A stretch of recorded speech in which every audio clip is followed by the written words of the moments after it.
Hello दोस्तों, कैसे हैं आप लोग। मैं सूर्यांश पांडे एजुकेशन फीवर में आपका स्वागत करता हूं। जैसा कि मैंने आपसे कहा था कि हम वन नेशन वन इलेक्शन पे बात करेंगे और आज हम इस वीडियो में इस टॉपिक पे डिटेल से चर्चा करने वाले हैं कि ये वन नेशन वन इलेक्शन है क्या।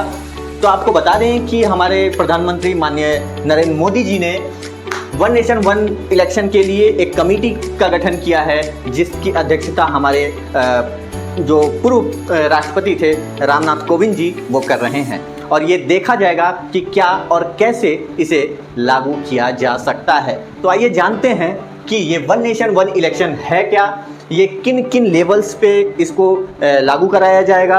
उसके बाद हम जानेंगे कि क्या इसके पहले भी ऐसा कुछ हो चुका है, इसकी हिस्ट्री क्या है, और फिर हम जानेंगे कि गवर्नमेंट क्या इसको ला सकती है, क्या उसके पास ये अधिकार है, और अगर ला सकती है तो कैसे लाएगी। इस वन नेशन वन इलेक्शन के पॉजिटिव पॉइंट्स क्या हैं, इसके नेगेटिव पॉइंट्स क्या हैं, इन सारी चीज़ों पे हम बात करेंगे।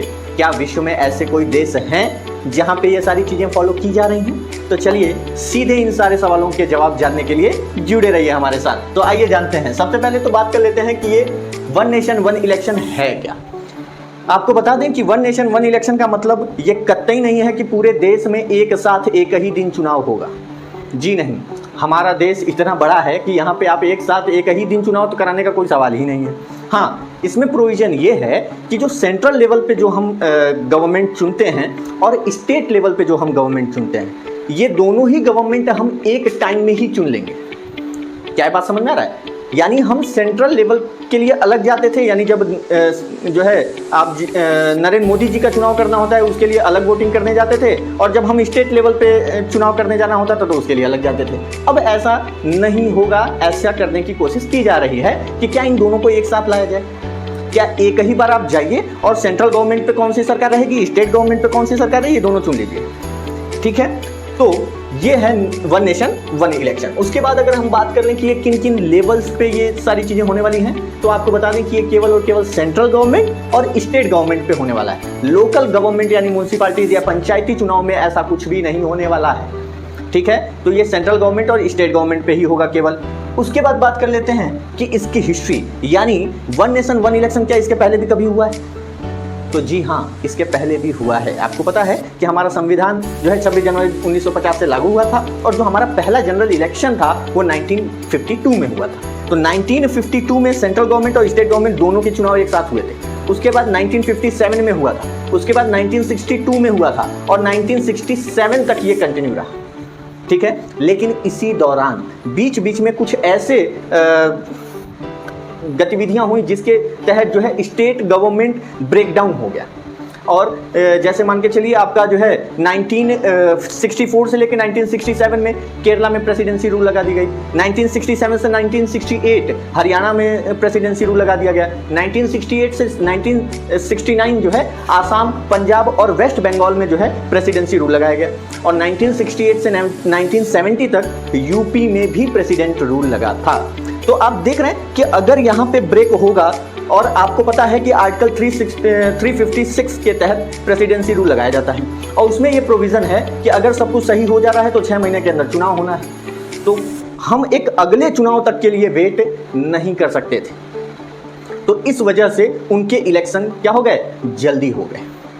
तो ये जो सीक्वेंस चला आ रहा था कि सेंट्रल गवर्नमेंट और स्टेट गवर्नमेंट दोनों के चुनाव एक साथ हो रहे हैं, अब उसमें ब्रेकडाउन हो गया और सेंट्रल गवर्नमेंट का चुनाव अलग हो गया, स्टेट गवर्नमेंट का चुनाव अलग हो गया। और आज लगभग आप देखिए, अगर जो है ड्यूरेशन एक एवरेज निकाला जाए तो हर साल लगभग 1 से 2 राज्यों में, 3 राज्यों में चुनाव होता ही होता है कि नहीं। तो अभी हम इसके प्रोज और कॉन्स पे बात करेंगे।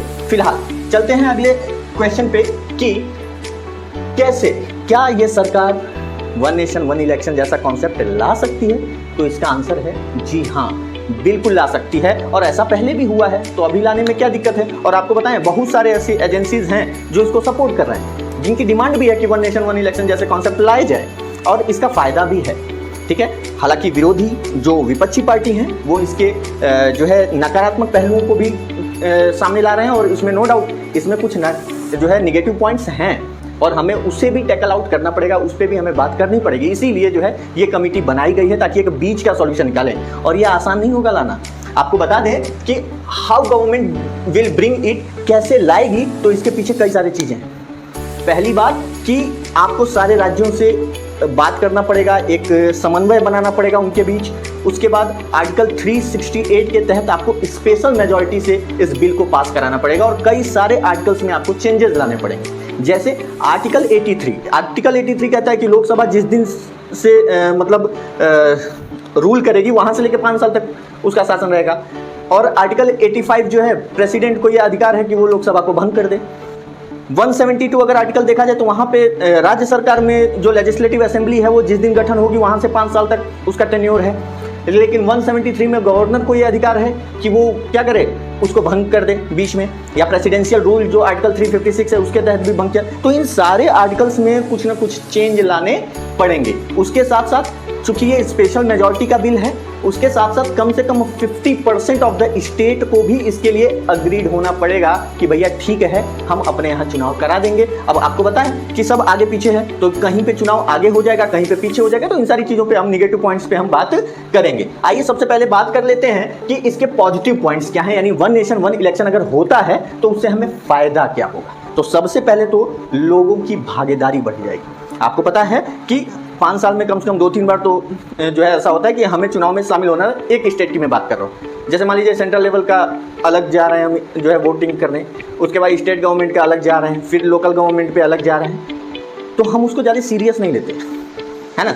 तो वहाँ पे अगर हमें 5 साल में एक बार ऐसा मौका आ रहा है कि आपको जाना है, एक बार जो है वोटिंग करनी है और चले आना है, तो लोगों की भागीदारी बढ़ेगी। चलो ठीक है, 5 साल में एक बार की बात है, चलिए वोट करके आते हैं। और आज भी आपको पता है कि हमारे यहाँ डेमोक्रेसी है और डेमोक्रेसी लोगों से ही बनती है। बात यहाँ लोगों के पार्टिसिपेशन का है, भले वो डायरेक्टली या इनडायरेक्टली हो।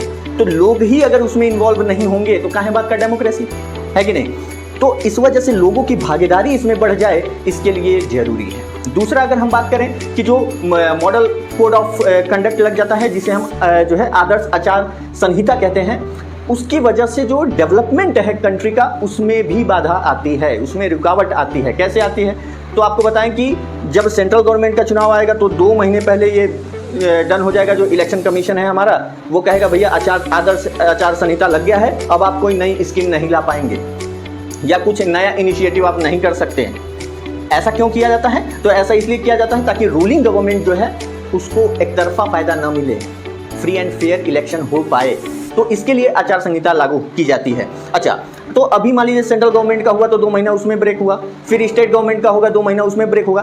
तो ये बार बार ऐसा होता है, जिसकी वजह से जो डेवलपमेंट है वो रुका रह जाता है, जो हमारे जो मिशनरी प्रोजेक्ट हैं वो डिले हो जाते हैं। ठीक है, तो अगर ये 5 साल में एक बार 3-4 महीने में जो है चुनाव होगा पूरे देश में, एक साथ तो कराएंगे नहीं, तो कम से कम 4-5 महीने लग सकता है चुनाव में पूरे देश में एक साथ। तो एक साथ अगर ऐसा कुछ होता है तो केवल 1 ही 2 महीने के लिए तो दिक्कत आएगी पूरे 5 साल में, तो वहां पे रुकावटें कम होंगी, यानी जो गवर्नमेंट है पूरे एफिशिएंसी के साथ, अच्छे एफिशिएंसी के साथ वर्क कर पाएगा। तीसरा मेन पॉइंट है इसका कि चुनावी खर्च। आपको बता दें कि 2019 के चुनाव में केवल अगर इलेक्शन कमीशन की बात की जाए तो 10,000 करोड़ का खर्चा हुआ है, ऐसा इलेक्शन कमीशन कहता है। लेकिन अगर नॉन इलेक्शन कमीशन की बात करें तो उनका एस्टिमेट है 60,000 करोड़ रुपए। आप समझ रहे हैं कितना बड़ा अमाउंट है। तो हम लगभग जो है हर दूसरे या हर साल जो है अलग अलग स्टेट के चुनाव में और फिर 5 साल के जो सेंट्रल गवर्नमेंट का चुनाव है उसमें हम इतना पैसा खर्च कर रहे हैं। तो ये सारे पैसे क्या होंगे, बचेंगे, आपका एक टाइम इन्वेस्टमेंट हो जाएगा, और ये इन्वेस्टमेंट नहीं है, एक टाइम का खर्चा होगा, एक्सपेंडिचर है। उसके बाद अगर हम बात करें कि चुनाव होने की वजह से जो हमारे लीडर्स हैं ये ऐतिहासिक भाषण देते हैं और इनके भाषण के चक्कर में सामाजिक जो सद्भावना है वो बिगड़ जाती है। अपने वोट के चक्कर में ये कुछ भी बोलते हैं और हम जो आम पब्लिक है ये आपस में लड़ लेती है। तो ये जो सामाजिक सद्भावना है ये बिगड़ेगी कम, क्योंकि 5 साल में एक बार ही ऐसा मौका आएगा जब ये हमें आपस में लड़ाएंगे। आप माहौल देखिए आज का, है ना। तो ऐसा जो हेट स्पीच है, ऐसी सारी चीजें जो है क्या हो जाएंगी, कम हो जाएंगी, क्योंकि चुनाव ही कम होगा। क्लियर है, 5 साल में एक बार ये मौका आएगा। उसके बाद जो सरकारी कर्मचारी हैं, जितने भी टीचर्स हैं और जो लोग हैं जो गवर्नमेंट जॉब में हैं, उन सभी को जो है क्या किया जाता है, इलेक्शन ड्यूटी पे लगा दिया जाता है। तो अब वो पढ़ाना छोड़ के इलेक्शन करा रहे होते हैं और इधर उधर जा रहे होते हैं, तो उससे नुकसान किसका हो रहा है? हमारा हो रहा है। जिस भी काम को वो करते हैं, जिस पद पे वो हैं, वो क्या रहेगा? बंद रहेगा, उस पर कोई काम नहीं होगा, तो इसका भी हमें नुकसान होता है। तो हमें, अगर हम वन टाइम करते हैं तो 5 साल में ऐसी स्थिति केवल एक बार आएगी, तो वो बाकी के दिनों में अपना जो कर्तव्य है उसका अच्छे से पालन कर पाएंगे और इससे देश को फायदा होगा। तो ये सारी चीजें थी पॉजिटिव पॉइंट्स कि वन नेशन वन इलेक्शन से ये फायदे होंगे। अब बात कर लेते हैं, जहां फायदा है वहां नुकसान भी है, कुछ चैलेंजेस हैं, तो उस पर भी बात कर लेते हैं। सबसे पहले तो ये बात कि सेंट्रल गवर्नमेंट और स्टेट गवर्नमेंट दोनों का चुनाव एक साथ होना है। अब जब दोनों का चुनाव एक साथ होना है और किसी भी कारणवश कोई एक फेल कर जाए, या तो सेंट्रल गवर्नमेंट फेल कर जाए या फिर स्टेट गवर्नमेंट। सेंट्रल गवर्नमेंट अगर फेल कर गई, सपोज दैट कि गठबंधन की सरकार है, किसी के मन की बात नहीं हुई, उसने कहा हम वापस, तो अगर वो वापस हुआ तो सरकार तो गिर गई। तो अब बताइए कि क्या यहाँ पे प्रेसिडेंसी रूल यूज किया जाएगा या क्या फिर दोबारा चुनाव किया जाएगा? अगर दोबारा चुनाव किया जाएगा तो फिर तो क्रम आगे पीछे हो जाएगा। तो क्या सभी के चुनाव एक साथ किए जाएंगे? ऐसा भी संभव नहीं है। तो ये एक चैलेंज है कि ये बैलेंस कैसे बनाना है। स्टेट गवर्नमेंट में भी अगर ये हो जाए, सपोज दैट किसी कारणवश सरकार गिर जाए, तो भी क्या आप तत्काल चुनाव कराएंगे? नहीं होगा। तो क्या जो बचे हुए टेन्योर हैं वहां तक के लिए आप प्रेसिडेंसी रूल लगा लेंगे, प्रेसिडेंट रूल लगा लेंगे? तो ये भी नहीं होगा। तो हमें वहां पे भी चेंज करना पड़ेगा। तो ये हमारे चैलेंजेस हैं, हमें इसके बारे में क्या करना पड़ेगा? सोचना पड़ेगा, कुछ ना कुछ इसके बीच के रास्ते निकालने होंगे। गवर्नमेंट इस पे वर्क कर रही होगी। उसके बाद बात कर लेते हैं अकाउंटेबिलिटी। डेमोक्रेसी में लोगों की सीधे भागीदारी है, यानी अगर हम कहें कि डेमोक्रेसी का एक इंपॉर्टेंट पार्ट है इलेक्शन, इलेक्शन की वजह से डेमोक्रेसी। तो अगर ये डायरेक्टली प्रोपोर्शनल है, इलेक्शन अगर ज्यादा हो रहा है तो डेमोक्रेसी भी ज्यादा होगा, इलेक्शन अगर कम हो रहा है तो डेमोक्रेसी भी कम होगा। तो इलेक्शन 5 साल में एक ही बार होगा, तो क्या डेमोक्रेसी कम हो जाएगी? May be. अकाउंटेबिलिटी कम हो सकती है। क्यों? क्योंकि अभी तो ये लगता है कि चलो अभी हम सेंट्रल गवर्नमेंट का जो है चुनाव है, हमने बहुत सारे वादे किए, बहुत सारे जो है बातें की और कुछ उसमें थोड़ा बहुत अपना काम भी किया, लेकिन अगले ही साल अगले स्टेट में चुनाव है, फिर उसके बाद अगले स्टेट में चुनाव है, तो वहाँ पे क्या हो रहा है? बार बार लीडर्स को, पब्लिक को फेस करना पड़ेगा। तो जो उन्होंने वादे किए थे, अगर वो पूरे नहीं किए हैं तो अगली बार कैसे जाएंगे? 1-1.5 साल में ही जाना है आपको, या हो सकता है उसी साल जाना हो आपको। तो इससे एक उनके ऊपर मोरल दबाव बना रहता है, जिसकी वजह से वो काम करते हैं।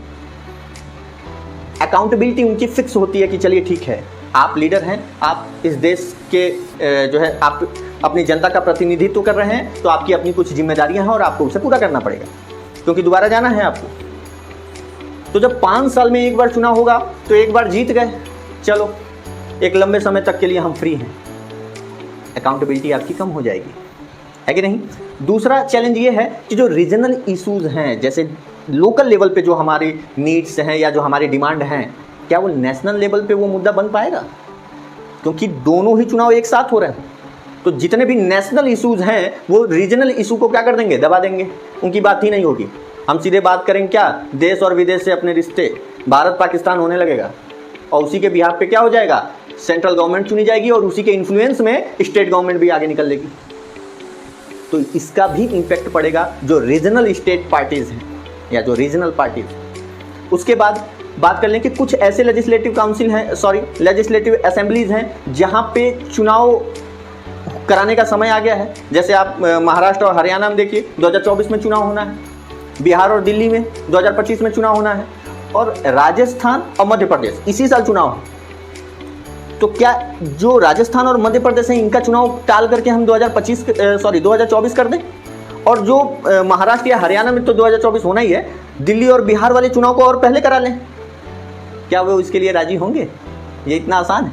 बिल्कुल नहीं। तो उन्हें भी इसके लिए मनाना पड़ेगा, और ये भी एक चैलेंज है, क्योंकि आर्टिकल 368 के तहत आप स्पेशल मेजॉरिटी से बिल पास कराएंगे, उसके अलावा आपको 50% स्टेट की मंजूरी चाहिए। क्लियर है? और आपको बताएं कि ये बड़ा टास्क नहीं है, ये अच्छी चीज़ है। अगर वन नेशन वन इलेक्शन हो रहा है, इससे हमें काफ़ी फायदा होगा। अगर इस देश में वन नेशन वन टैक्स हो सकता है, लाइक GST हो सकता है, तो वन नेशन वन इलेक्शन भी हो सकता है, लेकिन कुछ चैलेंजेस फेस करने पड़ेंगे। उसके साथ अगर हम बात कर लें, जैसे क्या अभी भी ऐसे कुछ स्टेट हैं जहां सेंट्रल गवर्नमेंट के साथ स्टेट गवर्नमेंट का चुनाव होता है? तो जी हाँ, होता है।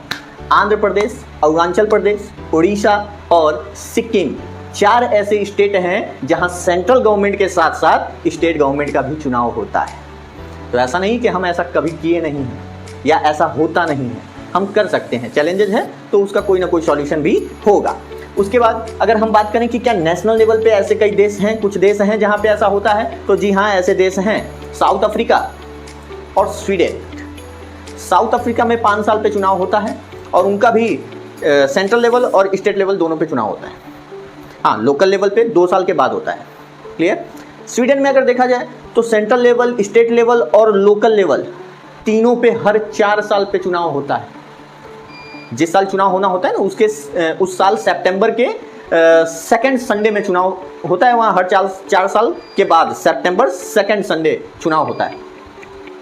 लेकिन ये इतना आसान नहीं है, क्योंकि आपको बताएं कि स्वीडन की पॉपुलेशन मात्र 1.04 करोड़ है और अपने यहाँ एक दिल्ली उठा लो, केवल 2 करोड़ के आसपास उसकी जनसंख्या है। समझ पा रहे हैं? तो इतने ह्यूज पॉपुलेशन को एक साथ आपको उसके लिए तैयार रहना होगा। और जो अपनी मशीनरीज हैं, जो टूल्स हैं, जो इलेक्शन कमीशन जो है इन सारी चीज़ों को रन कर रहा है, उसके ऊपर कितना बर्डन पड़ेगा। मैनेजमेंट पूरे देश को एक साथ, है ना। और आपको पता है ईवीएम हार जाते हैं तो ईवीएम में दिक्कत है कि नहीं। तो ये सारी चीज़ें। अच्छा, कुछ इसके जो है और एक फ़ायदा याद आया, जैसे शॉर्ट टर्म पॉलिटिक्स जो होता है। शॉर्ट टर्म पॉलिटिक्स क्या है भाई? तो अभी हमने देखा कि चुनाव आया, तो एक काम करो, सिलेंडर के प्राइस नीचे कर दो, है ना। अच्छा, मैं किसी पार्टी विशेष नहीं बात कर रहा हूँ। सिलेंडर के प्राइस नीचे कर दो, इलेक्ट्रिसिटी फ्री कर दो, वाटर फ्री कर दो। इससे क्या हो रहा है? इससे बेसिकली आप अपने वोटिंग के लिए ये काम कर रहे हैं। यानी एक शॉर्ट टर्म आपको फायदा होने वाला है, लेकिन लॉन्ग टर्म ये आपके लिए नुकसानदायक है कि नहीं। ये हमारे देश के इकोनॉमी पे इसका बुरा असर पड़ेगा। तो ये सारी बातें आई होप कि आपको ये सारी चीज़ें जो है समझ में आई होंगी। अच्छा, कुछ ऐसी एजेंसीज हैं जो ये कहती हैं कि भाई आपको 1 नेशन 1 इलेक्शन लाना चाहिए। तो आइए जान लेते हैं। जैसे सबसे पहला तो जिसको कराना है, इलेक्शन कमीशन ऑफ इंडिया। जब ये 1967 में डिसकंटिन्यू हुआ तो 1983 में इसने कह दिया कि भैया दोबारा से लाओ, 1 नेशन 1 इलेक्शन कराइए। क्लियर है। उसके बाद लॉ कमीशन ऑफ इंडिया 1999 में इसने कह दिया कि भाई 1 नेशन 1 इलेक्शन कराइए। ये भी इसके पक्षधर रहे हैं। और फिर हमारी जो सेंट्रल गवर्नमेंट है इस समय की, एनडीए गवर्नमेंट, इनका तो एजेंडा था ये चुनावी कि भैया हम आएंगे तो 1 नेशन 1 इलेक्शन कराएंगे, हम इस पे बात करेंगे। तो 2016 में नीति आयोग ने जो है ये कहा कि ठीक है, आप इसको ला सकते हैं। और ये जो है वर्किंग पेपर एनालिसिस में उन्होंने ये बात रखी कि हाँ, हम जो है 1 नेशन और 1 इलेक्शन करा सकते हैं। और मोदी जी लंबे समय तक कई बार ये बात कर चुके हैं कि 1 नेशन 1 इलेक्शन होना चाहिए। जो हमारे इलेक्शन कमीशन के चीफ रहे हैं सुशील चंद्रा सर, सुशील चंद्रा जी ने 2022 में अपना स्टेटमेंट दिया था कि हमारा जो इलेक्शन कमीशन है वो फुल्ली प्रिपेयर्ड है 1 नेशन और 1 इलेक्शन कराने के लिए। यानी पूरे देश में एक साथ चुनाव कराने के लिए हम बिल्कुल तैयार हैं, बस आप मंजूरी दे दीजिए। तो आइए देखते हैं कि ये जो स्पेशल सेशन बुलाया गया है 18 सितंबर टू 22 सितंबर, देखते हैं इसमें क्या होता है। कुछ भी हो सकता है, तो जो भी होगा उसको हम आगे देख लेंगे। और भी सारी चीज़ों को जानने के लिए हमारे साथ जुड़े रहिए। आज के लिए जय हिंद।